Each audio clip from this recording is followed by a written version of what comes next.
ഇതാരുടെ സാരിയാണെന്ന് അറിയോ? അറിയില്ല സർ. അറിയില്ല?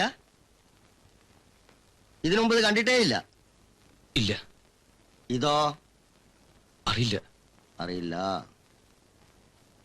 ഇത് കണ്ടിട്ടുണ്ടോ? ഇല്ല സർ. ഇല്ല. ഇതും അറിയില്ല? ഇല്ല സർ.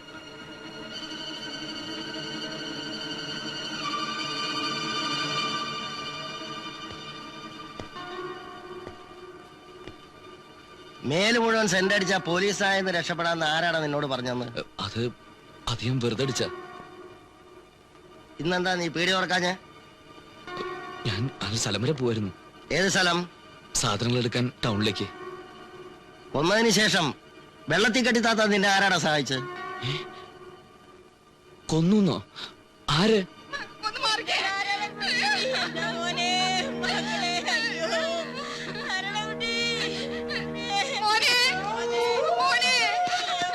എന്താ എന്താ ഇത്?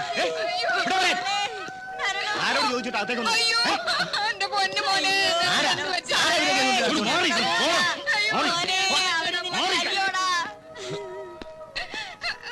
ഒരു ഉറുമ്പിനെ പോലും നോവിച്ചിട്ടില്ലാത്ത ഞങ്ങളുടെ മോനെ എന്ത് തെറ്റാ നിങ്ങളോട് ചെയ്തത്?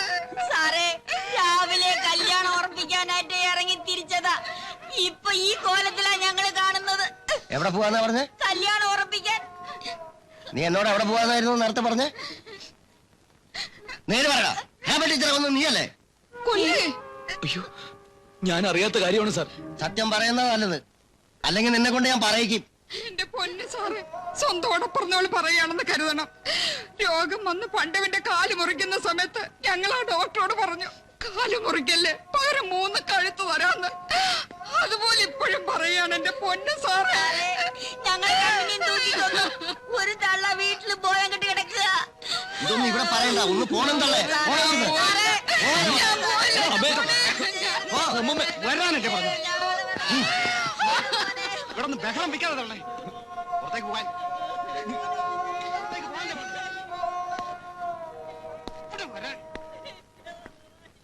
അപ്പൊ നീയല്ല കൊന്നത്? അല്ല സർ. ഞങ്ങള് കണ്ടുപിടിച്ചോളാം.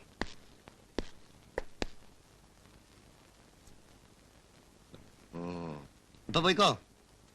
വിളിക്കുമ്പോഴൊക്കെ വന്നേക്കണം സർ. സ്റ്റേഷൻ അതിർത്തി വിട്ട് പോകരുത്. ശരി സർ. ആ റൈറ്റർ അടുത്ത് ഒപ്പിട്ട് വെക്കോ.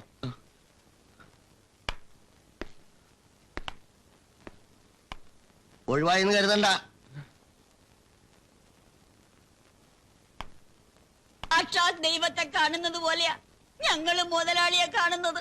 ദൈവത്തെ കണ്ടാ ദൈവം എന്തെങ്കിലും മറുപടി പറയാറുണ്ടോ തള്ളാരെ? പക്ഷേ ഞാൻ മറുപടി പറയാം. ഈ ചെക്കൻ എന്തിനായി വേണ്ടാത്ത പണിക്കൊക്കെ അയ്യോ, പോയത്? ഞങ്ങളുടെ കുട്ടി ഒരു തെറ്റും ചെയ്തില്ല. അത് വെറുതെ. പണ്ട് ഈ കുട്ടി ആ നഴ്സറി ടീച്ചറെയും കൊണ്ട് ഗുരുവായൂരൊക്കെ ചുറ്റിക്കറങ്ങിയത് നാട്ടിന് മുഴുവൻ പാട്ടായില്ലേ അമ്മായി? ഇല്ലേ അമ്മാമ്മേ? ചെറിയ തെറ്റല്ലേ പെങ്ങളെ? അന്ന് ഞങ്ങളെല്ലാരും അവന്റെ വേണ്ട വേണ്ട. മാനവും മര്യാദയ്ക്ക് നടക്കണ ആരെങ്കിലും പോലീസുകാർ കൊണ്ടുപോയിട്ട് ഉമ്മ വെക്കാറുണ്ടോ? ആട്ടെ, ഇതൊക്കെ പോട്ടെ. ഞാൻ ഇപ്പൊ എന്താ വേണ്ടേ? കാര്യപ്രാപ്തിയുള്ള ബന്ധുക്കളായിട്ട് ഞങ്ങൾക്ക് ആരുമില്ല. അവിടുന്ന് വേണ്ടത് ഉപദേശം തരണം. ഇത്രയും കാലം എന്റെ ഉപദേശം കേട്ടിട്ടല്ലല്ലോ നിങ്ങളുടെ കുട്ടി കഴിഞ്ഞത്. പെൺകുട്ടികളെ പഴപ്പിക്കാനും ശവം ചാക്കി കെട്ടി താത്താനും ഞാൻ പറഞ്ഞ. എന്റെ ഈശ്വര, എന്റെ കുട്ടി അതൊന്നും ചെയ്തിട്ടില്ല. അയ്യോ, അപ്പൊ കൊന്നത് ഇവനല്ലേ? അയ്യോ, ഞാൻ ആ ഹേമ ടീച്ചർ ശരിക്കും കണ്ടിട്ട് പോലുമില്ല മുതലാളി. ഏയ്, ശരിക്കും കാണാതെ എങ്ങനെയാ ആ ടീച്ചർ നിനക്ക് മിക്സി വാങ്ങി തന്നത്? മിക്സി? വിവരിക്കണ്ട. നിരപരാധിയാന്ന് വെച്ചാ പോലീസിനോട് കാമാന്നൊരു അക്ഷരം പറയണ്ട. കണക്കുണാന്ന് വല്ലതും പറഞ്ഞ അവര് ചിലപ്പോ നിന്റെ മറ്റേ കാലും കൂടി തല്ലുപിടിക്കും. ഒരു കാല് തന്നെ ഞാൻ വളരെ കഷ്ടപ്പെട്ടാ നിനക്ക് തന്നത്, മനസ്സിലായേ?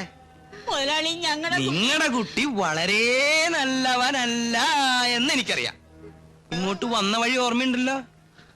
നടക്കാൻ ബുദ്ധിമുട്ട് എന്തെങ്കിലും ഉണ്ടാ? ദേ, നിന്നോടാ ചോദിച്ചേ. ഇല്ല. എന്നാ പിന്നെ വന്ന വഴിക്ക് എന്നെ മടങ്ങിക്കോളൂ. ഇനി ഈ പേരും പറഞ്ഞ് ഇങ്ങോട്ട് വരണ്ട.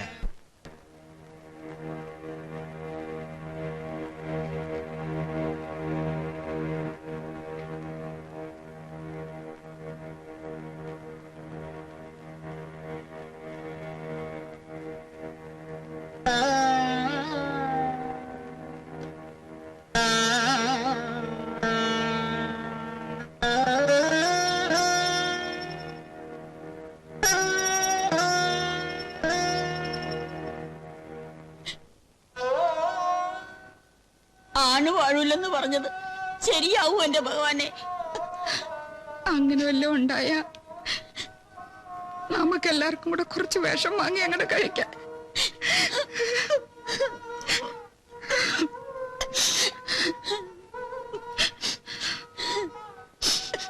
ആരുമില്ലേ ഇവിടെ?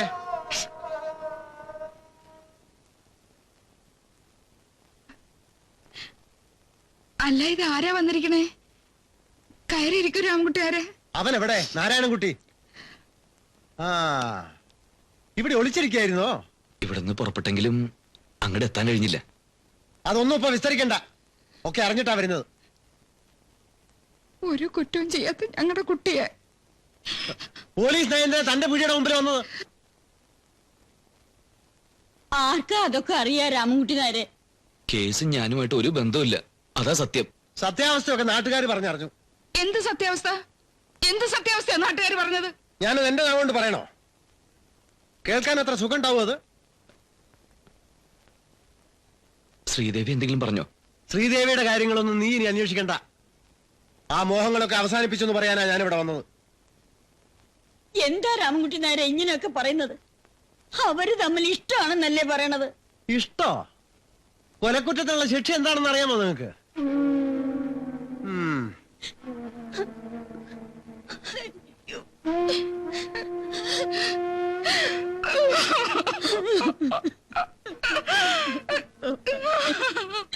ഇപ്പൊ ജീവിച്ചിരിക്കുന്ന ഒരു ടീച്ചർ ഉണ്ടല്ലോ, എന്താ ഉള്ള പേര്? ഓ, എന്റെ നാവുണ്ട്. ആ, ശ്രീദേവി. അവളോട് അന്വേഷിച്ചാ? സംശയമുള്ള എല്ലാവരോടും അന്വേഷിച്ചു. കൊന്നയാളിന്റെ ഉദ്ദേശം വ്യക്തമല്ല. കൊന്നവന്റെ ഉദ്ദേശമൊക്കെ എനിക്കറിയാം. ആരുടെ ഉദ്ദേശം എന്നാ പറഞ്ഞേ? ഞാൻ അതൊന്നും പറയില്ല എന്റെ സർക്കിൾ ഇൻസ്പെക്ടറെ. സർക്കിൾ ആയിട്ടില്ല, സബ് ഇൻസ്പെക്ടറാണ്. ആയിക്കോട്ടെ, ചത്തത് നമുക്ക് വേണ്ടപ്പെട്ട കുട്ടി, കൊന്നവനോ അതും നമുക്ക് വേണ്ടപ്പെട്ടവൻ. അവന് കൃത്രിമ കാല് വെച്ചു കൊടുത്തതും കട വെച്ചു കൊടുത്തതും ഒക്കെ ഞാനാ. അവൻ എന്തിനായിരിക്കും ഹേമയെ കൊന്നത്? അത് അവനോട് ചോദിച്ചാലല്ലേ അറിയൂ. ഞാനൊന്നും പറയില്ല. എന്റെ എന്ത് ഇൻസ്പെക്ടർ പറഞ്ഞേ? ആ, സബ് ഇൻസ്പെക്ടർ. ഞങ്ങൾക്കും സംശയം അവനെ തന്നെയാ. പണ്ട് ഇവനാ ഹേമയുടെ കൂടെ ഗുരുവായൂർക്ക് ഒരു ട്രിപ്പ് അടിച്ചു, ഒരവിഹിത യാത്ര. പിന്നെ കേട്ടു മറ്റേ ടീച്ചറായിട്ട് പ്രേമാണെന്നോ, ആ ടീച്ചർ ഇവനൊരു മിക്സി കൊടുത്തു എന്നോ, മിക്സി അടിച്ചു എന്നോ. ഇവന് എന്തോ ഒരു സ്പെല്ലിംഗ് മിസ്റ്റേക്ക് ഉണ്ടോ?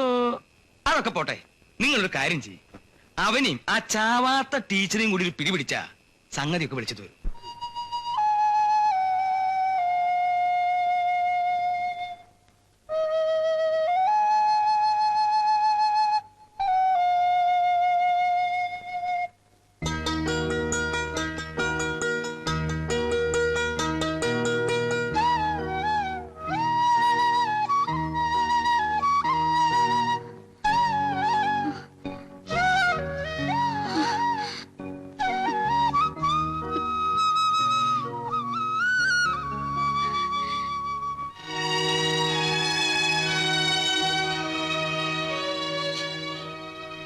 ഞാൻ കരുതി ഇനി നമ്മൾ തമ്മിൽ കണ്ടുമുട്ടില്ലെന്ന്. എന്നെ അങ്ങനെയാണ് മനസ്സിലാക്കിയിരിക്കുന്നതല്ലേ? എന്നെ കാണാതിരിക്കാൻ വേണ്ടിയാണ് ദേവി ജോലി രാജിവെച്ചെന്ന എല്ലാരും പറയുന്നത്. ഞാനും കരുതി ദേവി എന്നെ വെറുത്തിട്ടുണ്ടാവുന്നു.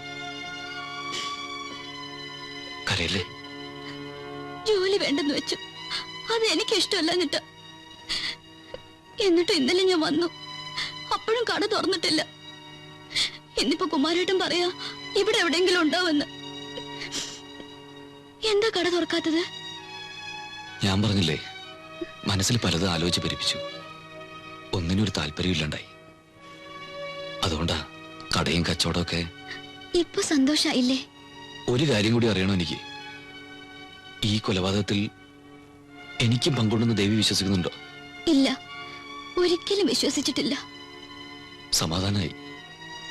ഇനിയിപ്പോ ആരെന്ത് വേണേലും പറഞ്ഞോട്ടെ, നീ എന്റെ കൂടെ ഉണ്ടല്ലോ.